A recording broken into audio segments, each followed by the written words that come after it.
5 polars de style totalement différent, du polar surnaturel, du cozy mystery. On a aussi un polar plus classique, un roman policier plus classique. On a un bon thriller psychologique et on a un thriller moderne, on va dire. C'est le programme de cet épisode, installez-vous bien.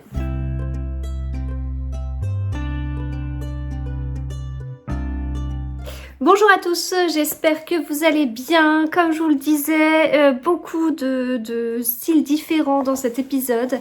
On reste sur du polar, mais vraiment, c'est du polar très très différent. Roman policier classique avec un Agatha Christie, le premier que j'ai lu pour le challenge Red Christie 2024. On a du polar surnaturel avec cette découverte, Le manteau de neige de Nicolas Leclerc, que j'ai vraiment beaucoup aimé. Découverte aussi avec Claustration de Salvatore Mini, plutôt thriller psychologique. Cozy Mystery avec cette série que j'adore de Rice Bowen, Son espionne royale. Donc voilà, côté cozy à début des années 1930 en Angleterre et dans la famille royale. Et puis le dernier livre de James Patterson, coécrit avec Sian Séraphin, Trois femmes disparaissent, où on est plus dans un thriller moderne. Voilà, donc vous voyez, très différent. J'espère que ça va vous plaire en tout cas. Globalement, de bonnes lectures. De bonnes, voire de très bonnes lectures. C'était bien, mais là j'ai connu mieux et de cet auteur j'ai connu mieux aussi. Voilà. Allez, c'est parti, on commence avec Les 4 d'Agatha Christie, qui est un livre au contexte d'écriture particulier, puisque à la base, ce livre est paru sous forme de petites nouvelles, nouvelles liées les unes entre elles, mais en tout cas, ce livre a été publié dans un magazine à l'époque, en plusieurs parties. Je vous avais parlé du contexte d'écriture de ce livre dans un réel dédié, mais je vais vous en reparler ici. Donc en fait, on est fin des années 1926, début 1927, et en fait, Agatha Christie a vécu une année 1926 très compliquée. Sa mère est décédée en 1926, et en fait, depuis le décès de sa mère, elle n'arrive pas à écrire. Voilà. Son mari, Archibald Christie, son mari de l'époque, lui annonce qu'il souhaiterait que leur mariage s'arrête parce qu'il a rencontré quelqu'un et il aimerait faire sa vie avec cette nouvelle personne. Et voilà, Agatha Christie a une pression de son éditeur, il faudrait sortir un livre et tout ça, mais là, voilà. Et le frère d'Archibald Christie lui suggère en fait d'utiliser les nouvelles qu'elle avait écrites justement pour un journal, un magazine, et d'en faire un livre et puis de retravailler un peu l'intro, la conclusion, et voilà. Et c'est comme ça qu'on arrive début de l'année 1927 avec Les 4. Assez particulier comme livre, mais pas trop déroutant, j'ai trouvé. En fait, donc c'est le titre qu'on a choisi pour le challenge Red Christie 2024 de janvier. Quand je dis on, c'est Le Grenier d'automne, lecture du chapitre et Cozy and Mystery. Toutes les 4, on a reçu en avant-première les thèmes du challenge Red Christie 2024 et puis on a échangé pour voir les titres qu'on allait proposer chacune cette année. Et puis si on avait des titres en commun, on organise une lecture commune. Et là, du coup, toutes les 4, on s'est mises d'accord pour lire les 4 pour débuter cette année 2024. Ça fait beaucoup de 4. Et du coup, c'était intéressant d'échanger dans la discussion de la lecture commune parce qu'en fait, on est beaucoup à ne pas avoir le même avis. Pour certaines, c'est un livre où on sent que c'est le fouillis, où on sent que ça a été retravaillé de cette façon-là, et voilà. Pour ma part, ce n'est pas le cas. C'est la 3e fois que je lis. En fait, la première fois que je l'ai lu, je l'ai juste à côté de moi, dans cette édition-là. Ah, on est chez Livre de Poche. On est chez Livre de Poche, mais Livre de Poche assez vintage. Et moi, j'aime ça, ça me rappelle tellement de souvenirs. Vous voyez les pages un peu jaunies et cette police de caractère. Et en fait, j'en avais de très bons souvenirs parce que il y a presque un petit côté enfantin, il y a presque un petit côté jeunesse, parce qu'il y a un petit côté où c'est presque trop gros pour être vrai, mais c'est rigolo. En fait, là, on suit Hercule Poirot et accompagné d'Hastings dans un livre où on voit habituellement chez Agatha Christie plutôt Tommy et tu penses Beresford. Donc on a un petit côté aventure, un petit côté espionnage, qui est pas trop dans les habitudes d'Hercule Poirot, en tout cas dans les romans. Il y a quelques nouvelles où on peut le voir comme ça.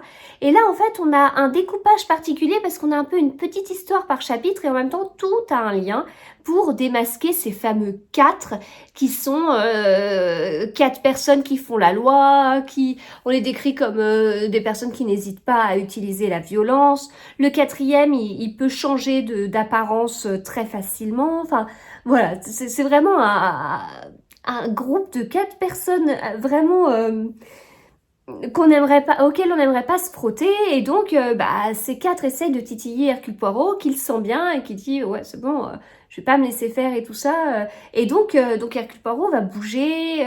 On est peut-être moins dans le raisonnement, dans la réflexion, mais on est dans ce côté assez dynamique en fait, et dynamique, énergique, et comme je vous dis, un petit côté trop gros pour être vrai, mais en même temps, c'est aussi pour ça que j'ai bien aimé. Et là, si j'ai autant aimé ce livre, alors c'est pas un coup de cœur non plus, je l'ai pas adoré, mais j'ai passé un très bon moment et c'est aussi lié à tous les souvenirs que je peux en avoir. Et voilà, enfin moi j'ai passé un bon moment de lecture. J'ai lu d'autres Agatha Christie que j'ai moins apprécié que celui-ci, largement. Là, on reste avec Hercule Poirot, et puis Hercule Poirot et Hastings, c'est toujours assez sympathique. Voilà, écoutez, pour moi, c'était un bon moment de lecture. De toute façon, si vous le tentez, vous partez pas dans un grand truc, hein, parce que le livre, il fait 190 pages. Donc ça va, ça se lit plutôt vite. Et puis moi, j'aime bien parce qu'on voit l'appartement londonien d'Hercule Poirot à un moment. Enfin, ça fait partie aussi des choses qu'on voit, de lieux qu'on voit beaucoup dans la série Hercule Poirot et qu'on voit peu, en fait, dans les livres. Voilà. Donc, un chouette Agatha Christie. Pas le meilleur, mais loin d'être le moins bon. J'allais dire le plus mauvais, mais je peux pas dire ça de mon autrice préférée. et voilà, moi je vous le conseille parce qu'il est pas mal. On continue avec Claustration de Salvatore Mini, paru chez Mini Plus, des éditions M+. Alors, Claustration, c'est pour moi une découverte de l'auteur. Voilà, j'avais jamais lu de livre de Salvatore Mini.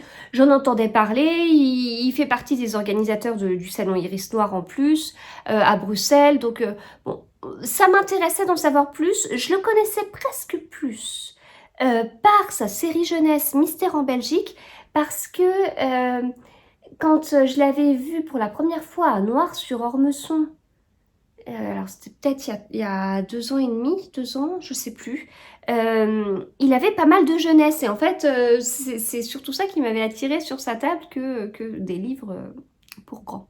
Donc premier livre de l'auteur, et ce livre il est dingue en fait. On est tout de suite pris dans l'histoire. Je m'attendais, je sais pas pourquoi, à un livre vraiment très gore, etc. On est plus sur un côté thriller psychologique.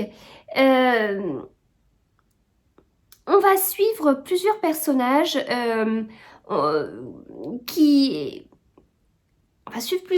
dont certains sont enfermés pour certaines raisons.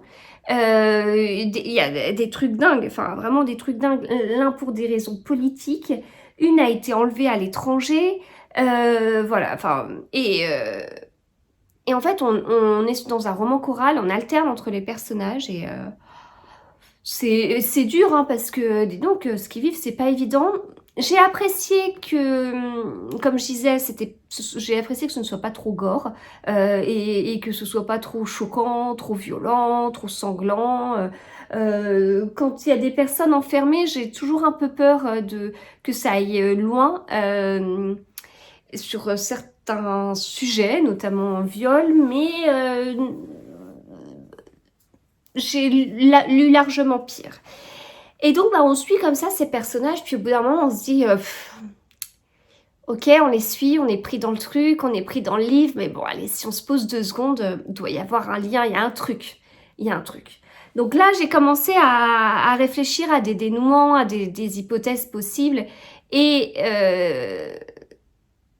je trouvais que j'allais loin mais c'était pas dans le négatif, hein. Enfin, quand je dis que j'allais loin, c'est pas dans le sens mes hypothèses étaient loufoques. Non, non, non, non, non, c'est plausible, mais vraiment, ça va déjà loin, quoi. Enfin, ça veut dire qu'on est sur de la sacrée manipulation du lecteur, et en fait, pour moi, Salvatore Mini a été encore au-delà de ça.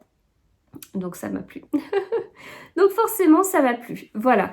Donc c'était bien. Et puis après voilà, c'est un livre court qui est bien rythmé. Et moi j'ai vraiment passé un bon moment. Si bien que je lui ai pris un autre livre la dernière fois que je l'ai vu en salon. Voilà. Je vous le conseille. Je vous conseille de découvrir cet auteur et en particulier ce livre. Je continue avec Le manteau de neige de Nicolas Leclerc. C'est un auteur que j'ai découvert au Salon Noir-sur-Ormesson lors de son édition de novembre 2023. Ma grande avait choisi cet auteur à découvrir. Voilà, c'est pas la première fois, vous le savez, que ma grande choisit pour moi un auteur dans un salon. Et donc j'ai pris celui-ci parce que c'est le premier qu'il a écrit, mais il n'y a aucun lien entre ses livres. Et en fait, de ce qu'il m'a dit la seconde fois où j'ai vu, c'est que c'est le seul polar surnaturel. Et moi, vous le savez, c'est pas forcément mon truc, le côté surnaturel. Je vous en ai déjà parlé avec les livres de Stéphane Gallas, qui mêlent surnaturel et rationnel, et qui arrivent à donner ce que chacun attend, en fait. Quelqu'un de rationnel trouvera un dénouement qui lui convient. Quelqu'un de plutôt qui apprécie le surnaturel trouvera aussi quelque chose qui lui convient. Et là, on est dans un polar surnaturel. Et en fait, si on apprécie vraiment le rationnel, on n'a pas de dénouement pour nous. On n'a pas une explication. Et c'est pas grave, voilà. Alors, je dis pas ça pour vous spoiler, je dis ça parce que on a tous un lien différent avec le surnaturel. Donc là, on est vraiment sur un polar surnaturel. Je vais pas dire de la première à la dernière page parce qu'on le voit pas tout de suite arriver, mais voilà, vous savez qu'il y a, et ça fait pas partie de spoil, sinon je vous l'aurais pas dit. Mais derrière, c'est hyper intéressant. Déjà, c'est bien écrit, c'est vraiment bien écrit. Donc, j'ai été accrochée assez vite à cette histoire, notamment par l'écriture. Et ensuite, eh bien, par une histoire de famille qui est assez dingue. Et, ouais, qui est assez dingue. Et le dénouement, il va être encore plus dingue que ça. Et il m'a scotché. Et même si ça fait froid dans le dos. Là, pour moi, le côté surnaturel, en fait, va ajouter un côté vraiment frissonnant à cette histoire. Et j'ai pas souvent peur quand je lis des livres. Je peux pas vous dire que j'ai eu très très peur en le lisant, mais ça a vraiment quand même créé une belle atmosphère. Si vous voulez un livre pour Halloween l'année prochaine, pensez à celui-ci parce que, en plus de tous ceux de Nicolas Druat, parce qu'il est vraiment, il est vraiment très très bien. Et donc en fait on va suivre une famille et en particulier Katia qui souffre d'aptophobie. Voilà.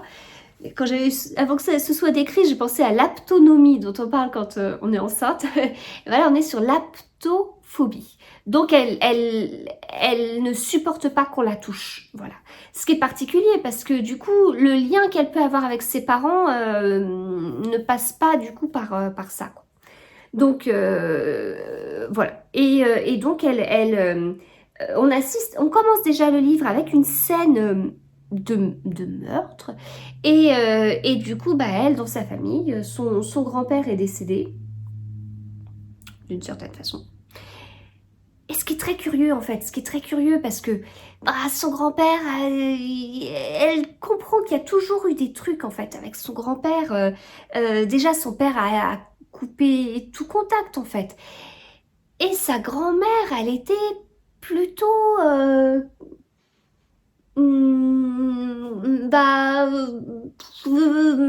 inexistante, transparente. Elle avait un grand-père qui prenait énormément de place, mais pas forcément bien.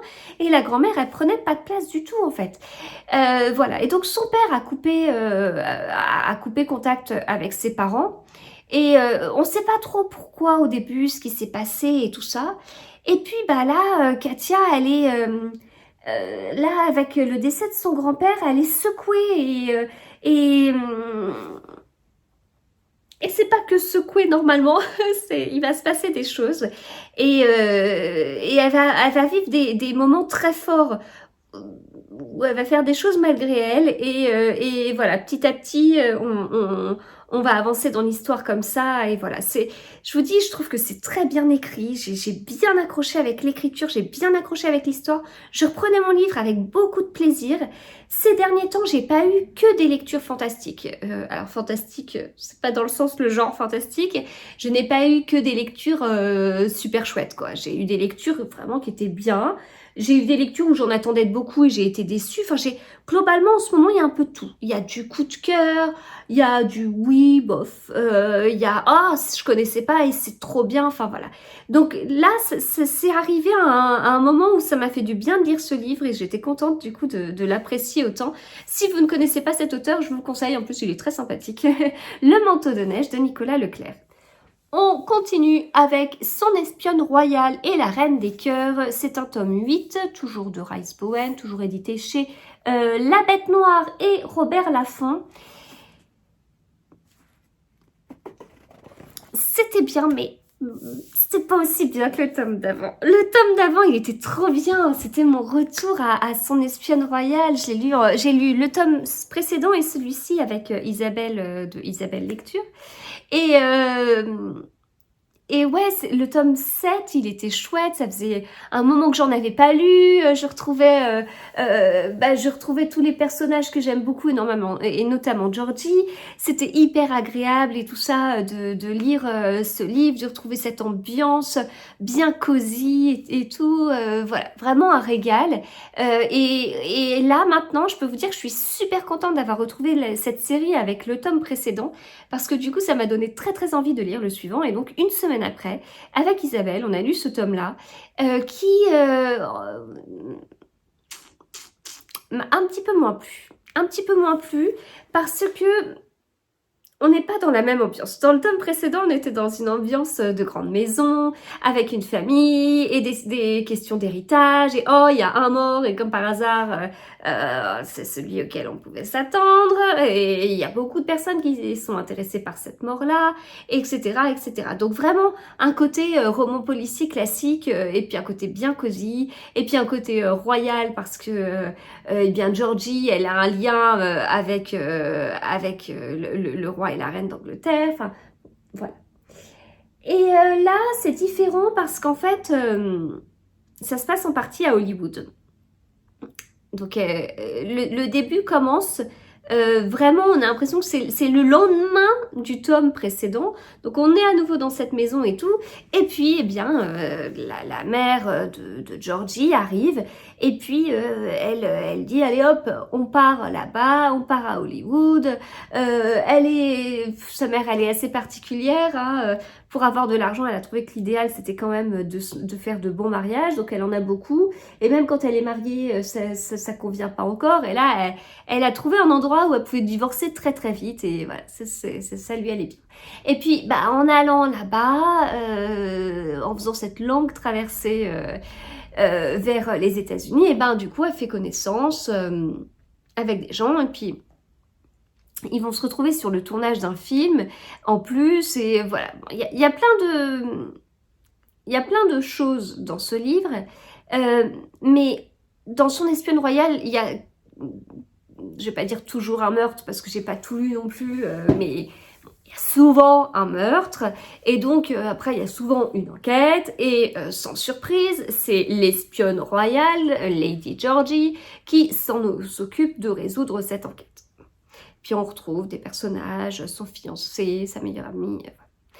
Et en fait, bah là, le meurtre, il n'arrivait pas. Et on avançait, puis il n'arrivait pas, puis il n'arrivait pas. Puis à un moment donné, il arrive. Et là, c'était bon, en fait. Le meurtre est arrivé, le rythme s'est accéléré. Et puis on retrouvait pour moi une ambiance comme j'aime bien et tout ça. Donc là, c'était bon. Un peu, une ambiance un peu huis clos, en fait. Même si on n'est pas dans une vieille demeure en Écosse ou en Angleterre.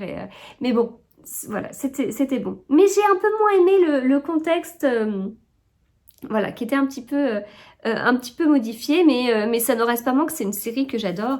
Et alors, autant j'ai pas trop aimé le contexte, autant j'adore la couverture. Je la trouve super belle. J'adore ces bleus comme ça. Puis ouais, le côté Hollywood, il est bien mis en avant sur la couverture. Voilà, donc écoutez, pas le meilleur tome, mais ça reste une série que j'aime bien. Et donc j'ai très hâte de lire le tome suivant. On poursuit avec, et on termine d'ailleurs, avec Trois femmes disparaissent de James Patterson et Sian Sefarin. Donc James Patterson, il écrit souvent, je vous l'avais dit, avec d'autres auteurs en ce moment. Et donc c'est paru chez l'Archipel. C'était bien, mais ça l'a pas fait. Il y avait tous les ingrédients et ça l'a pas fait. Et voilà. Bon, je sais que je suis pas la seule à penser ça. Mais c'est dommage, il y avait tout. Il y avait tout. Donc c'est une sortie récente, c'est un livre qui est sorti là au mois de janvier. J'ai beaucoup aimé la construction, on est dans un roman choral et écrit trois femmes disparaissent, voilà, ça va tourner autour de trois femmes, même si on ne les voit pas toutes les trois dès le début.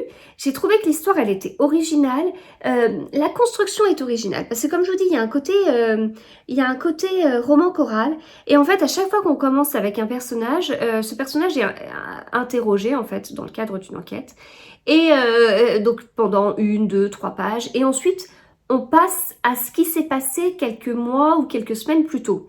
Et ensuite, on change de personnage et donc le personnage est interrogé pendant 1, 2, 3 pages et hop, on repasse à ce qui s'est passé plus tôt, quoi. Donc voilà, c'est sur ça, c'est assez intéressant. Puis comme je vous dis, roman choral, donc à chaque fois on alterne. On ne sait pas exactement ce qui s'est passé. Il y a ce côté, les personnages sont interrogés, mais on ne sait pas exactement pourquoi. Moi, tout de suite, un truc comme ça, je pense direct à Petit secret et grand mensonge de Liane Moriarty, où on est tenu en haleine de cette façon-là. C'est peut-être l'un des premiers livres que j'ai lu comme ça, avec un interrogatoire, sans savoir ce qui s'est passé, en fait.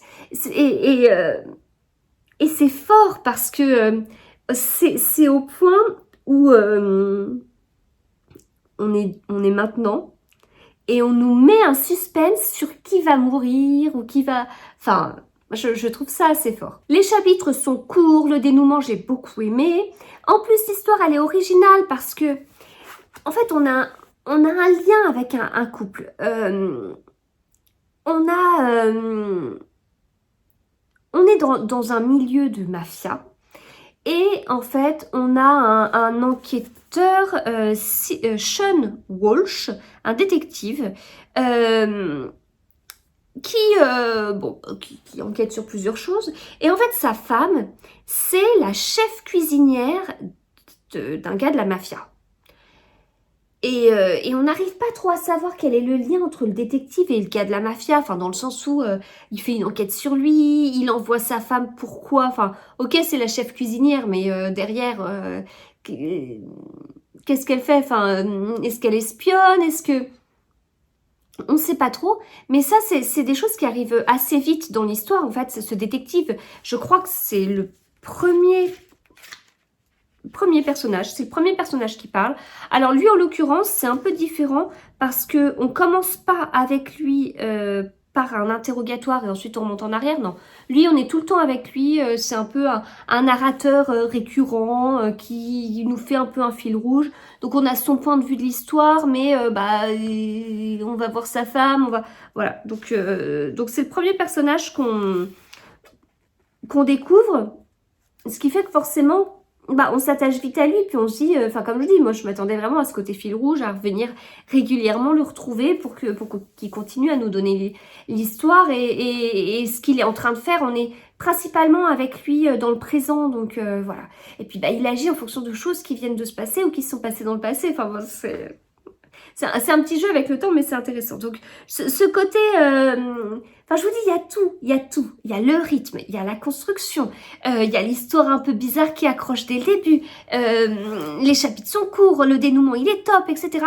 Et ça l'a pas fait. J'ai eu un petit côté, je sais pas, comme des longueurs malgré tout. Il y avait tous les ingrédients, mais...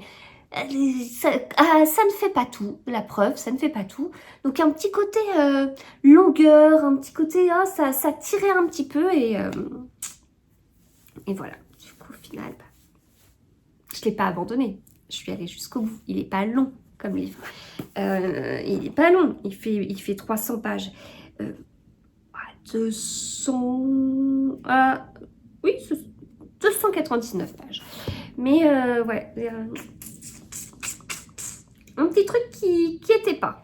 Eh bien écoutez, je vais m'arrêter là. J'espère que cet épisode de podcast vous a plu. En tout cas, moi, ça m'a fait plaisir de revenir sur ces livres. Voilà. C'était globalement de chouettes lectures et puis et notamment des découvertes. Enfin, j'aime bien quand c'est comme ça. Là, je vous parle de James Patterson, numéro 1 mondial du suspense, et je vous parle de Nicolas Leclerc que je connaissais pas du tout. Et en même temps, Nicolas Leclerc, je le connaissais pas, mais quand je vous ai partagé quand j'ai partagé avec vous mon avis, vous avez été beaucoup à me dire oh faut lire son dernier, donc je vais continuer à le découvrir. Mais bon, je suis pas la première à le découvrir, loin de là, n'est-ce pas? Donc n'hésitez pas à me dire justement si vous avez déjà lu de ces auteurs, ce que vous pensez des livres de James Patterson, parce qu'il a écrit énormément, mais c'est parfois un peu inégal. Son espionne royale, est-ce que vous aimez bien comme série? Sinon, il faut la découvrir. Et puis voilà, on se retrouve très très vite dans d'autres vidéos. D'ici là, je vous souhaite de très bons moments en lecture et à très vite.